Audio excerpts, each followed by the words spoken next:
people here. When you think about the important turn that Rich was speaking of moving from motivation as a wholly outside the person concept to something that begins inside the person, the only place you can start if you're thinking in that way is intrinsic motivation. It is the prototype of autonomous motivation.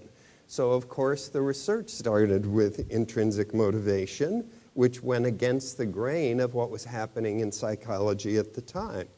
But so what, you know? Going against the grain's a pretty good thing sometimes. So intrinsic motivation.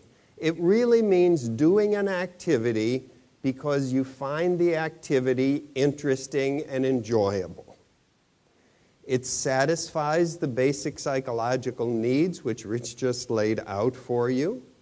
It's the prototype, really, of willingness and choice. Intrinsic motivation promotes learning and revitalization, not only for children, but across the lifespan. However, it's the play of children that is the perfect example of intrinsic motivation. Who has ever had to motivate a child to play? It's all right there in our nature to be active, and play is an expression of our inherent active nature. In contrast to intrinsic motivation is extrinsic motivation. And what that means quite precisely is doing an activity because the activity leads to some separable consequence. Rewards, avoidance of punishment, trying to gain social approval, whatever it is. Now, those are both kinds of motivation.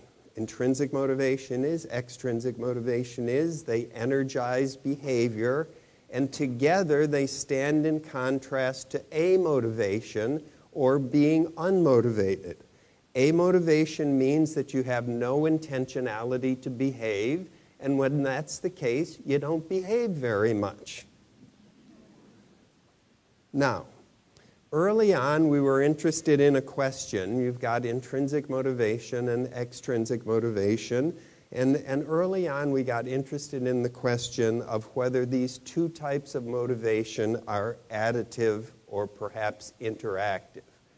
Many people not many people, but a few people in psychology and a few people in economics would just say, any kind of incentive or any kind of motivation, even if there are kinds, who cares if there are, because they just all add up together to give you the total amount of motivation or the total amount of incentives that are operating in that kind of situation. But we weren't sure that that was necessarily the case, and so really the empirical work started with this very question. So that was the reward studies. Some have been talked about already, both in terms of neuroscience and in terms of psychology, at least mentioned in the earlier talks. But the first reward studies with humans showed that giving college students money for working on interesting activities actually led the students to be less interested in the activities than they were before, or than other people were who were doing the same activities without rewards. It was controversial at the time. That was kind of the heyday of behavior modification, where everybody looked to rewards as a way of motivating. But that's not so bad that it's controversial, because that gets a lot of research going. And by the very late 1900s, Richard Kessner, I don't know where he is, but I saw him earlier, and Rich Ryan and I looked at all the studies. We found 128 published studies looking at the effects of rewards on intrinsic motivation, and sure enough, the undermining effect held strong for tangible rewards. There are limitations here and there, and nuances, of course, but the primary message is yes, indeed, it's the case that rewards, tangible rewards, can undermine intrinsic motivation.